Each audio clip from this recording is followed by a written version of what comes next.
When they were going through a hard time, they just kept calling on Allah. They just kept talking to Allah. They kept crying out to Allah. They made conversation with Allah. Inna kunna min qablu nad'uhu. والطور وكتاب مسطور. Inna kunna min qablu nad'uhu. And before even that, so Allah protected us from the punishment of hell.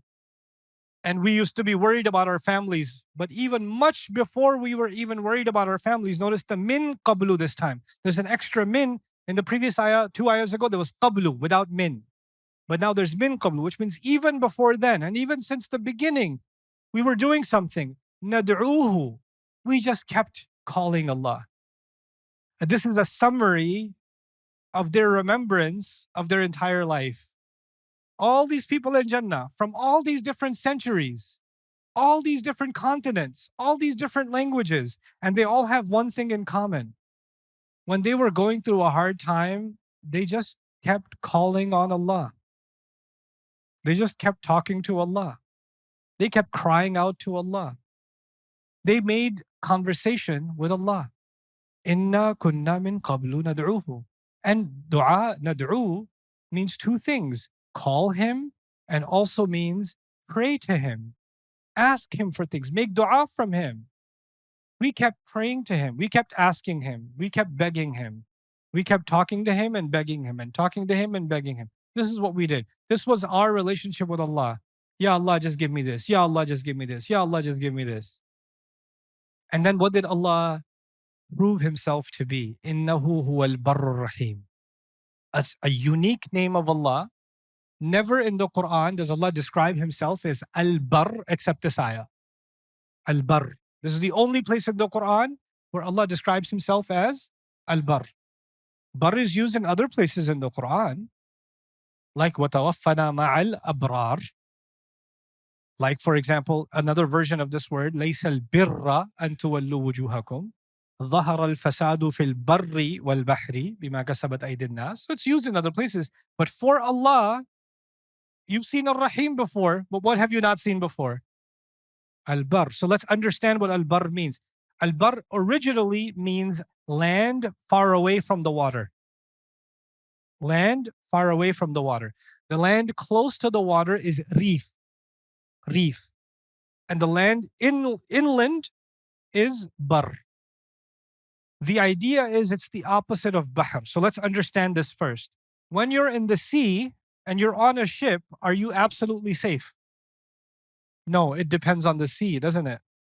If the sea decides and it turns into a tsunami wave or something, the ship can overturn. There could be a lightning strike. Anything can happen, but you're not safe until you reach what?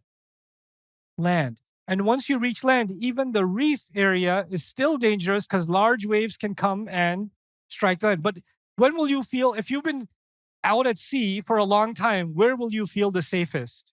When you are deep inland.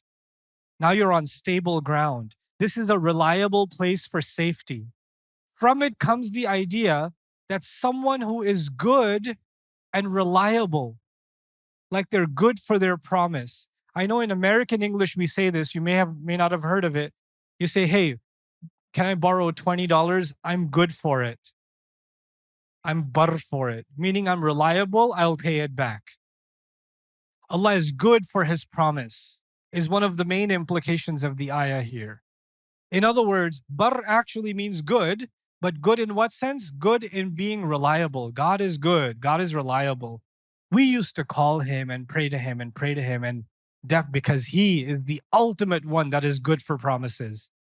He fulfills His promise. When He promised something, إِنَّكَ لَا تُخْلِفُ الْمِيعَادِ, you don't break the promise. So that's included inside of this meaning. And not only did He fulfill His promise, He gave me much more than what I even imagined. And that's inside what word? Ar-Rahim.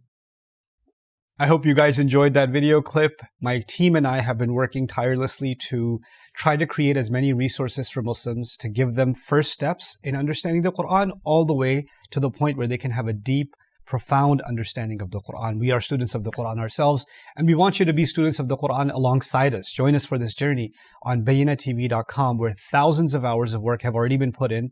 And don't be intimidated, it's step by step by step, so you can make learning the Quran a part of your lifestyle. There's lots of stuff available on YouTube, but it's all over the place. If you want an organized approach to studying the Quran beginning to end for yourself, your kids, your family, and even among peers, that would be the way to go. Sign up for BayyinahTV.com.